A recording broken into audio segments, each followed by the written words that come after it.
Islam sama Kristen itu hanya seperti dua orang anak, lain ibu, satu bapak gitu. Adalah benar ya dan amin bahwa iman kekristenan sama sekali tidak punya hubungan dengan iman Islami. Dan merupakan hal yang salah jikalau orang-orang mengatakan bahwa iman Kristen dan juga iman Islam itu seperti hubungan kakak beradik. Karena pada faktanya, baik iman Kristiani dan iman Islami itu punya esensi yang berbeda.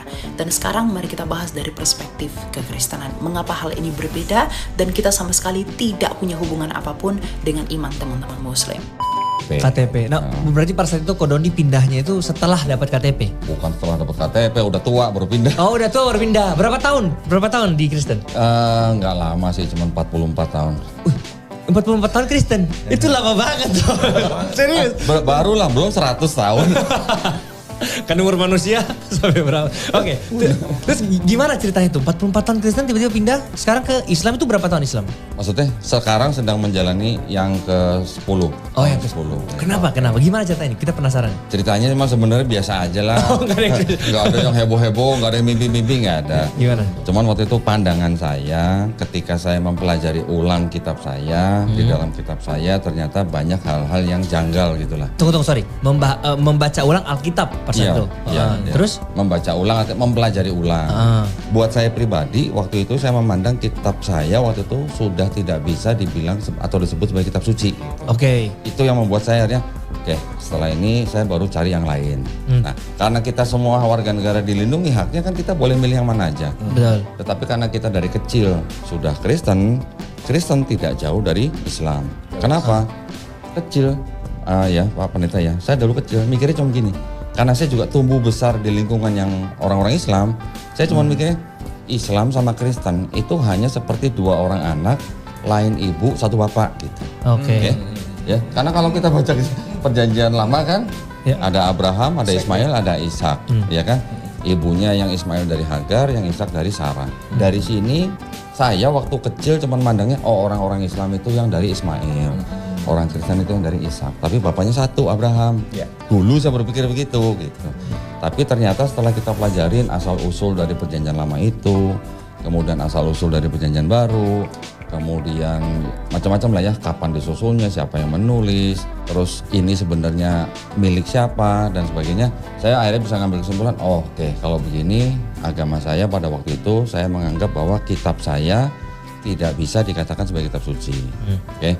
Dan akhirnya ketika saya belajar agama-agama yang lain, jatuh pilihan saya pada Islam. Oh, berarti sempat mempelajari Buddha, Hindu, sempat. Semuanya tapi ya? nggak detail Nggak gitu detail, lah, oke. Nggak dipelajari. Oh gitu ceritanya kurang lebih ya? Kulit-kulitnya aja. Tapi kan ketika kita mempelajari sebuah agama kan yang kita harus tahu kan pertama konsep ketuhanannya. Iya. Nah, yang kedua konsep keselamatannya. Iya. Konsep peribadatan mungkin masih beda-beda lah ya. Iya. India sama Hindu Bali aja beda gitu. Iya, iya. Tetapi kan konsep ketuhanannya harus sama dulu nih. Iya. Nah, itu yang saya pelajarin. Nah, ketika saya mempelajari Islam, konsep ketuhanannya masuk karena sama dengan yang di perjanjian lama. Iya. Walaupun di perjanjian lama juga banyak kontradiksi, tetapi konsep keselamatannya ini yang saya bilang paling fair gitu.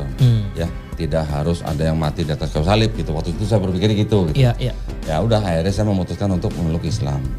Yang berikutnya lagi yang membuat saya yakin di dalam Islam itu adalah agama yang benar-benar diturunkan dari Sang Pencipta, karena di dalam kitab sucinya banyak ayat-ayat yang berhubungan dengan sains dan sudah terkonfirmasi gitu sama ini.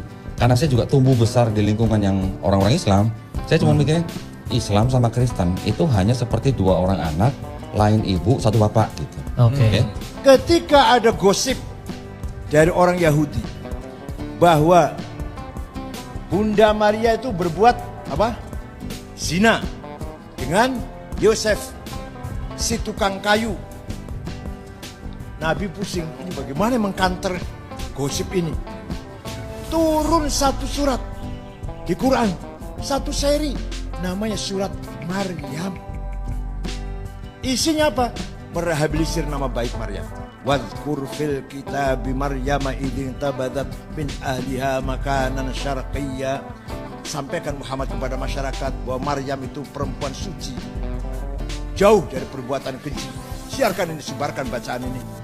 Diperintah oleh Allah agar Nabi Muhammad menyiarkan berita bahwa Maryam adalah perempuan suci, jauh dari perbuatan keji. Jadi di Quran, pendeta, ada surat Maryam. Di Bible nggak ada surat Khadijah, nggak ada. Pokoknya Islam paling belakangan menang lah, kalau belakangan itu menang. Maka ketika ada konflik antara Islam Kristen, padahal jalan keluarnya gampang banget jalan keluarnya. Iya gampang banget. Masih satu turunan. Dari sama-sama turun Abraham atau Ibrahim. Ibrahim bapaknya umat. Itu bapak, Rahim itu umat. Kita sama sekali tidak punya hubungan apapun dengan iman teman-teman Muslim. Aspek yang paling utama dan yang terpenting ialah mengenai perjanjian atau covenant. Jikalau kita melihat kembali kepada Kejadian 17 bahwa Allah itu berjanji memberikan berkat keselamatan bagi dunia, itu hanya melalui keturunan Abraham, dari Ishak, dan dari Yakub atau Israel. Sehingga Allah tersebut dikenal sebagai Allahnya Abraham, Ishak, dan Yakub. Dan yang paling unik ialah bahwa Allah menjanjikan berkat keselamatan itu dan mengikat perjanjian itu hanya kepada bangsa Israel saja, tidak dengan bangsa-bangsa lain. Menurut Mazmur 147 ayat 19-20. Dengan demikian kita dapat memahami bahwa Allah yang benar mengikat janji berkat keselamatan itu hanya kepada bangsa Israel, yang kemudian janji itu akan mengalir dari Israel kepada seluruh dunia. Ingat, hanya kepada bangsa Israel, di luar Israel itu tidak ada. Karena Tuhan menjanjikan berkat keselamatan, bukan menjanjikan agama. Nah, iman kekristenan merupakan iman yang berpusat dan berorientasi kepada seorang pribadi yang bernama Yesus yang disebut Mesias, yang adalah seorang Yahudi, dari suku Yehuda, dan yang paling penting dari bangsa Israel, di mana Yesus Kristus ini sendirilah yang mendirikan gerejanya, yaitu orang-orang Kristen di atas para rasul. Artinya, iman kekristenan itu masih di dalam lingkungan dan latar belakang perjanjian yang telah diikat oleh Abraham, Ishak, dan Yakub itu, bahwa iman kekristenan lahir di tengah-tengah bangsa Israel. Karena murid-murid Yesus sendiri pun adalah orang-orang Israel. Yang artinya orang-orang Kristen di seluruh dunia berhak menikmati berkat janji keselamatan itu, karena semua orang Kristen itu beriman kepada Yesus Kristus yang merupakan puncak dari janji itu. Makanya dalam Galatia 3 ayat 29 dikatakan, jikalau kamu adalah milik Kristus, maka kamu adalah keturunan Abraham dan berhak mewarisi janji Allah. Dan hal ini berbeda dengan iman teman-teman Muslim, di mana iman mereka tidak terlahir dari bangsa Israel yang merupakan bangsa pilihan dari mana keselamatan itu akan datang, melainkan iman mereka lahir di tanah Arab dan di bangsa Arab yang merupakan wilayah yang di luar dari tanah dan perjanjian itu. Sehingga menurut Mazmur 147 ayat 19-20, iman mereka sama sekali tidak mewarisi perjanjian yang telah diberikan sejak semula kepada Abraham. Yang artinya mereka sama sekali tidak mendapat bagian di dalam perjanjian yang diberikan oleh Allah kepada Abraham, Ishak, dan Yakub, yaitu janji keselamatan itu. Nah, hal itulah yang membuat iman Kristiani dengan iman Islam itu adalah dua hal yang berbeda. Karena bagaimanapun, iman kekristenan lahir di tengah-tengah bangsa Israel, dan iman teman-teman Muslim tidak lahir dari tengah-tengah bangsa Israel. Jadi kita memiliki semua perbedaan dan tidak memiliki persamaan sama sekali pada hal apapun. Karena ilah yang disembah oleh orang Kristen itu berbeda dengan ilah yang disembah oleh teman-teman Muslim. Sehingga jangan ada yang menyamakan atas apa yang dianut oleh iman Kristen dengan apa yang dianut oleh teman-teman Muslim. Tuhan memberkati.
Ya, baik teman-teman, itu tadi video yang sangat luar biasa, diskusi ataupun tanggapan yang luar biasa dari Elia Miron tentang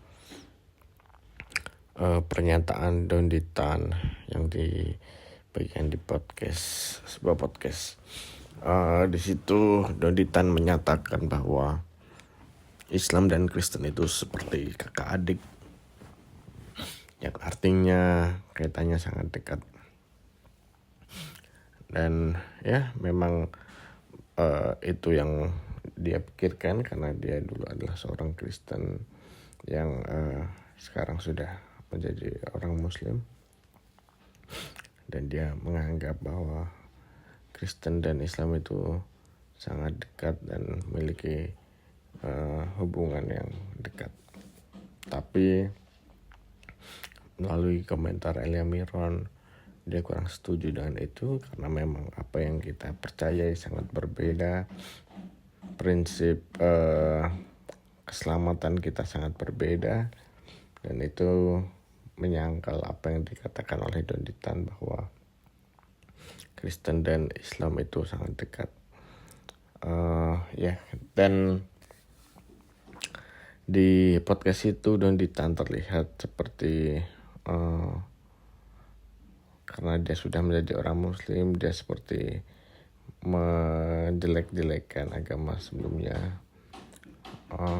Dia seperti menganggap kitab suci orang Kristen itu tidak layak dianggap sebagai kitab suci, dan itu menimbulkan banyak sekali kontroversi ya, karena itu pernyataan yang sangat tidak layak. Karena dia sudah meninggalkan Kristen, makanya dia berkata seperti itu, membuat pernyataan yang sebenarnya tidak ada dasar yang jelas, bahwa itu hanya berdasarkan pikiran dia sendiri, berdasarkan persepsi dia sendiri. Maka dari itu semua yang disampaikan tentang kedekatan Kristen dan Islam itu hanya opini dia sendiri, tidak bisa dinyatakan sebagai sebuah fakta atau kebenaran secara umum, karena memang kepercayaan Kristen dan Islam itu sangat berbeda.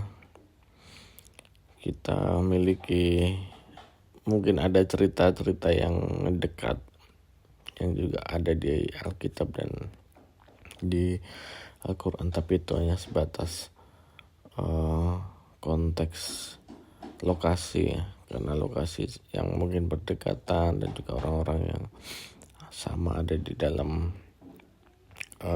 kitab suci yang sama. Tapi secara konsep kepercayaan, konsep keagamaannya sangat berbeda. Disitulah poin yang harus ditekankan, karena apa yang dia sampaikan itu kurang sesuai ya, dan tidak bisa disepakati begitu saja. Dan saya paham karena memang dia sudah meninggalkan agama Kristen, jadi dia sedikit membuat sebuah pernyataan yang sifatnya menjelek-jelekan Kristen ya, karena dia mungkin merasa sudah tidak ada di situ lagi. Ya memang biasanya seperti itu, orang yang sudah meninggalkan agamanya dia cenderung menjelek-jelekan agama yang sudah ditinggalkan. Jadi itu menimbulkan banyak polemik atau sebuah asumsi persepsi yang salah tentang hal itu. Jadi ya bukan berarti kita menjelek-jelekan mereka juga, tapi kita hanya ingin memperjelas bahwa apa yang kita percaya itu berbeda dengan apa yang mereka percayai, dan banyak hal yang sangat berbeda sebenarnya. Jadi ya dari video ini kita bisa lihat bahwa anggapan-anggapan yang salah itu banyak yang beredar, dan kita sudah tahu apa ya alasannya, apa yang menjadi dasar bahwa ini tidak bisa disamakan atau dianggap sangat dekat. Ya, begitu saja teman-teman komentar dari saya, dan terima kasih untuk teman-teman semua yang sudah mendukung channel ini, yang sudah like, subscribe, dan juga komen, dan mungkin juga share ke tempat lain, ke platform sosial media yang lain. Ya, karena dukungan teman-teman semua sangat berarti buat kami, supaya lebih banyak lagi video yang kami buat dan lebih banyak lagi orang yang terberkati dengan informasi-informasi yang luar biasa. Ya, terima kasih teman-teman semuanya. Tuhan Yesus memberkati. Shalom.